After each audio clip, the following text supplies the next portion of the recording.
So let's talk about arrest records versus convictions records. Because employers are only concerned about convictions. Supposed to be. Shouldn't be asking about arrests. We're all clear on that, right? What's the difference between an arrest and a conviction? Somebody tell me.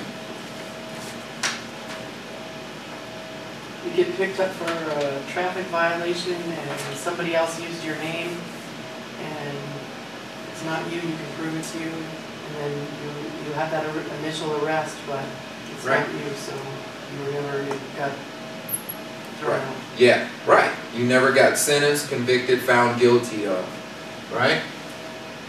So that's an example. Another example of an arrest record is you get arrested and the case gets dismissed. It doesn't amount to a conviction.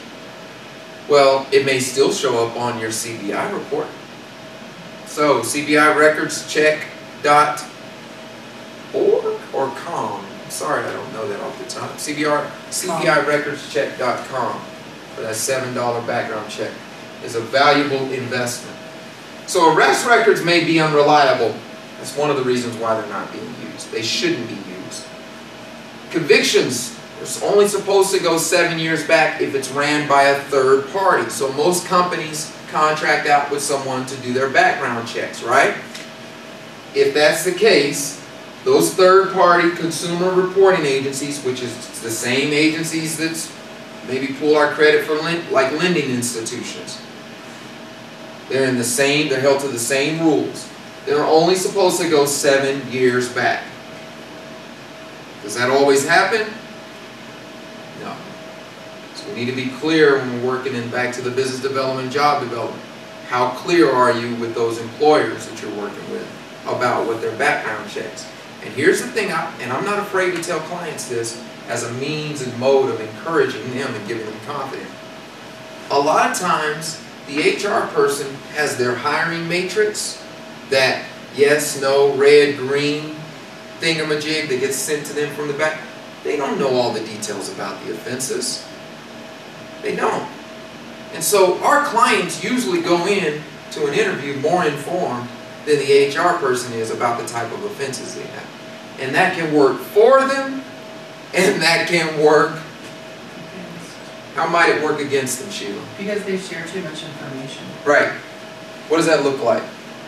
That looks like somebody saying that, hey, I was incarcerated, that's why I left my last job. Right. Right. Once again, we're talking about convictions. Does a conviction necessarily mean time in prison or jail?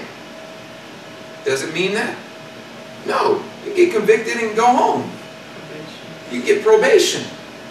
So when our clients are assuming that because they say that they check yes to that they've got to go in and disclose they're in jail, they're doing themselves an injustice. And that's kind of back to that question we looked at earlier. Does a conviction, well, let me rephrase this.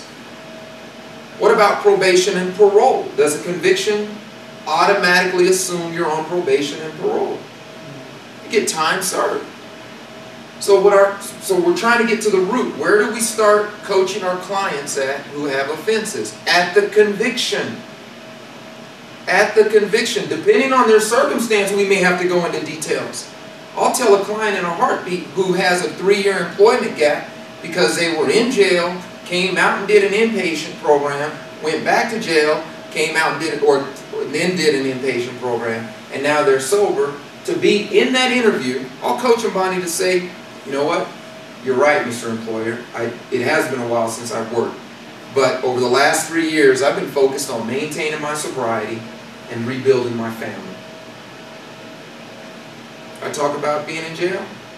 It may have implied that I was in rehab, or I was in a substance abuse program, or I was getting some type of help for my addiction. But I didn't go into details about that. And we can coach a person to say that with confidence. All of a sudden you skew to the side what was going on in 3 years. Sure, 2 of them may have been in jail and 6 months in an inpatient program, but I was trying to get my stuff together then. And I've got 6 months of sobriety to prove it. How does that work? Right? Is that something you think you can do with your clients? Or to help the folks who are working with those clients do? Coach them through that? We'll look at a couple more specifics here. So I'm trying to get back to it. Start at the conviction first. That's all we should be talking about on applications and in interviews. I had a client that asked me, they hadn't worked in 10 years, and they had been doing drugs and had been clean for 18 months, and asked me, what do I put down? And I said, that you had a medical condition Sure. that is no longer an issue. Good. Great point. It's awesome. Because addiction is not a criminal issue. Right. It's a health issue.